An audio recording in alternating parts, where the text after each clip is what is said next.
और पानी का घोल, ये हमारा इसका एग्जाम्पल हो गया। तो इसको हम इस तरीके से लिख सकते हैं कि इसका एग्जाम्पल क्या है,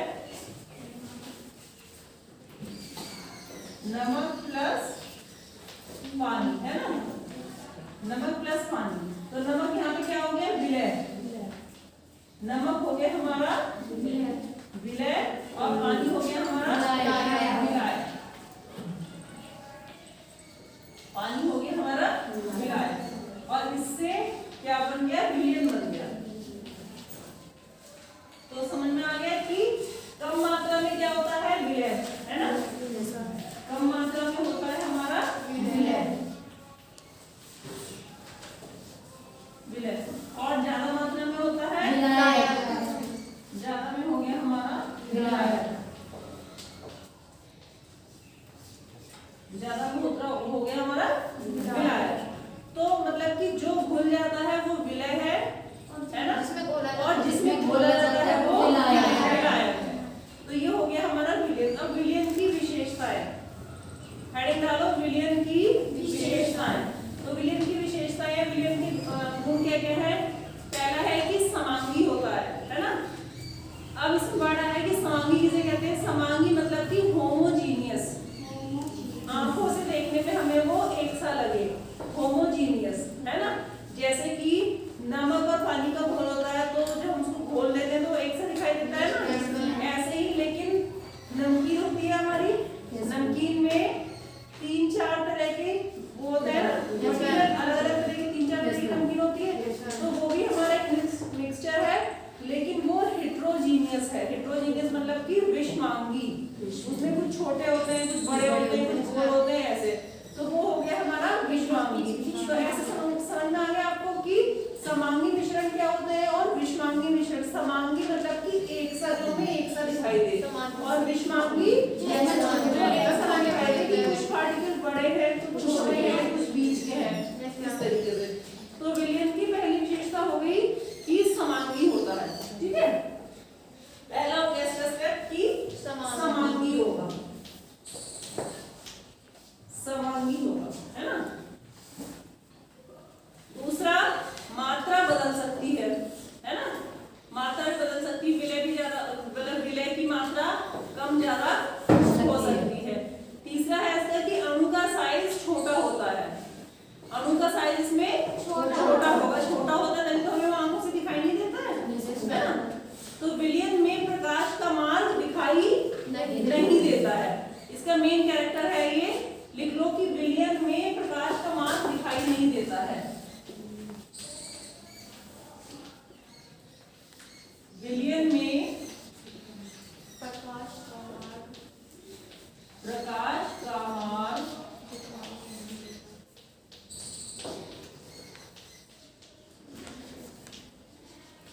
दिखाई नहीं देता है, ठीक है। विलयन, ये इसका मेन कैरेक्टर है कि विलयन में प्रकाश का मार्ग दिखाई नहीं देता है। प्रकाश का मार्ग किसमें दिखाई देता है, प्रकाश का मार्ग कोलाइडल विलयन में दिखाई देता है। प्रकाश का मार्ग कोलाइडल विलयन में दिखाई देता है, जो कि प्रकाश का मार्ग दिखाई दे रहा है, क्या कहलाता है कोलाइडल विलयन में, टिंडल इफेक्ट, जो कि हम आगे अभी समझेंगे। इसी को हम टिंडल प्रभाव कहते हैं। तो ये हो गया कि विलयन में प्रकाश का मार्ग दिखाई नहीं देता है। ये लाइट को स्कैटर्ड नहीं करते हैं, मतलब कि फैलाते नहीं है ना, ये लाइट को ऐसे फैलाएंगे नहीं, ठीक है, तभी तो नहीं फैलाते नहीं, तभी हमें प्रकाश का मार्ग दिखाई नहीं देता है। विलयन के कणों को भौतिक विधियों द्वारा अलग कर सकते हैं, क्योंकि ये स्टेबल नहीं है, क्योंकि ये स्टेबल नहीं, मतलब इनके कणों को हम भौतिक विधियों द्वारा अलग भी कर सकते हैं, जैसे कि छान कर भी अलग कर सकते हैं, है ना, छान कर अलग कर सकते हैं, या थोड़ी देर रख देंगे तो भी नीचे कुछ बैठ जाएगा और उसको हम छान लेंगे, तो इस तरीके से, क्योंकि ये स्टेबल नहीं होते हैं।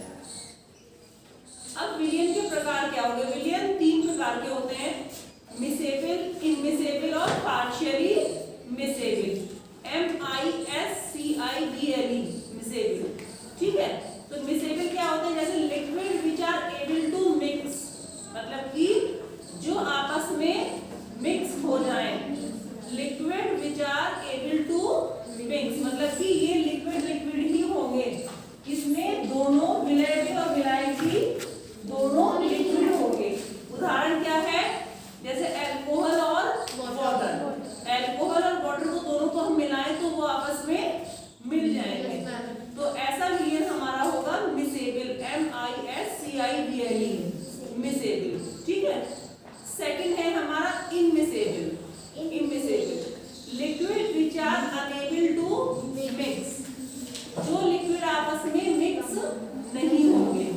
इसका उदाहरण क्या है कि जब अलग अलग लेयर्स बन जाती है, जैसे ऑयल और वाटर,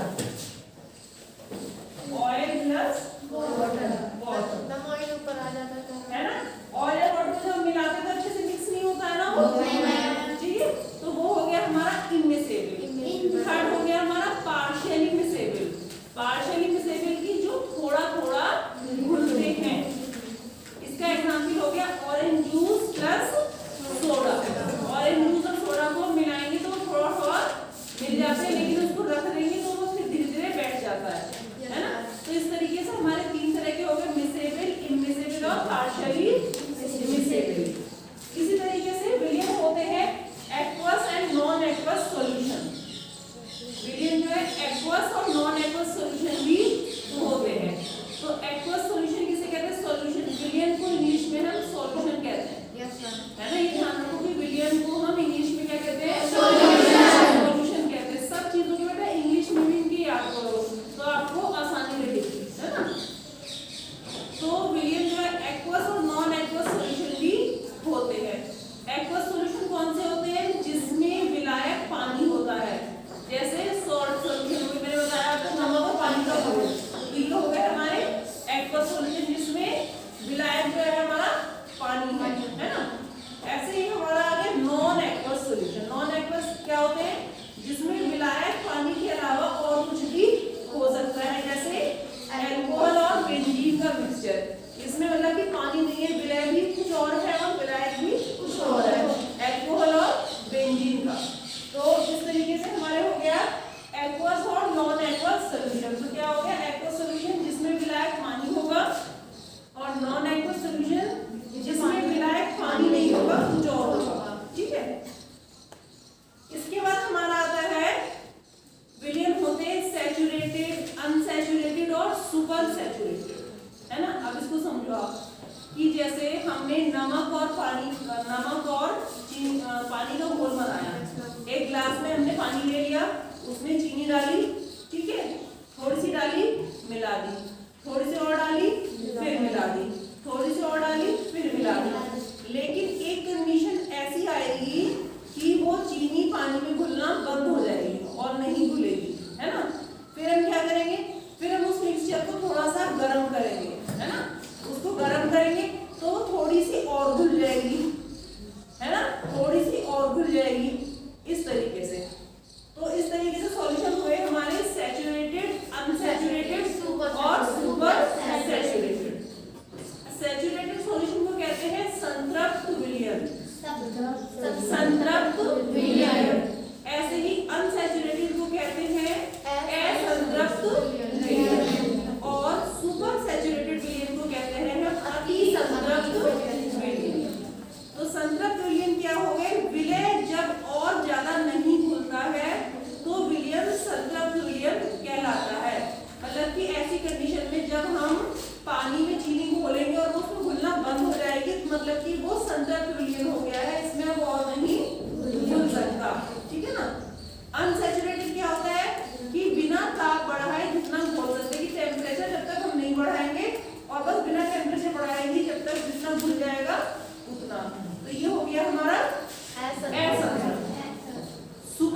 घुलनशीलता और सांद्रता में अंतर क्या हो गया? घुलनशीलता मतलब कि कितना हमने डाला, कितना घुला, और सांद्रता हो गया कितना हमने डाला।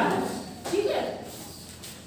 इसके बाद फैक्टर्स भी उस मतलब घुलनशीलता को या विलयन के प्रकृति को कुछ फैक्टर्स भी अफेक्ट करेंगे, है ना, कारक। एक तो विलय की प्रकृति, है ना, विलय की प्रकृति भी निर्भर करेगी। जैसे अब एक नमक है, हमने नमक घोला उसमें, तो नमक अगर वैसा वाला मोटे वाला नमक होगा तो वो धीरे धीरे घुलेगा, बारीक नमक होगा तो जल्दी घुल जाएगा। तो इसका मतलब कि विलय की प्रकृति भी उस पर अफेक्ट डालती है। ऐसे ही टेम्परेचर भी अफेक्ट डालेगा। ताप बढ़ाएंगे तो उसकी विलयन की घुलनशीलता बढ़ेगी, है ना। टेम्परेचर हो गया। विलायक की प्रकृति, विलायक की प्रकृति भी हो गई। जैसे मैंने आपको बताया था कि पानी जो है वो यूनिवर्सल विलायक होता है, पानी में ज्यादा सारी चीजें घुल जाती है। तो फैक्टर्स क्या क्या हो गए, कारक क्या क्या हो गए? विलय की प्रकृति, ताप और विलयन की विलायक की प्रकृति, तीन हो गए इसके। ठीक है। अब इसके बाद हमारा आता है कोलाइडल सॉल्यूशन। कोलाइडल सॉल्यूशन क्या होता है? कोलाइडल सॉल्यूशन समझने से पहले हम समझेंगे सस्पेंशन या निलंबन। एक हो गया हमारा विलयन, विलयन हमने समझ लिया। विलयन के बाद हमारा आ गया सस्पेंशन, सस्पेंशन या निलंबन।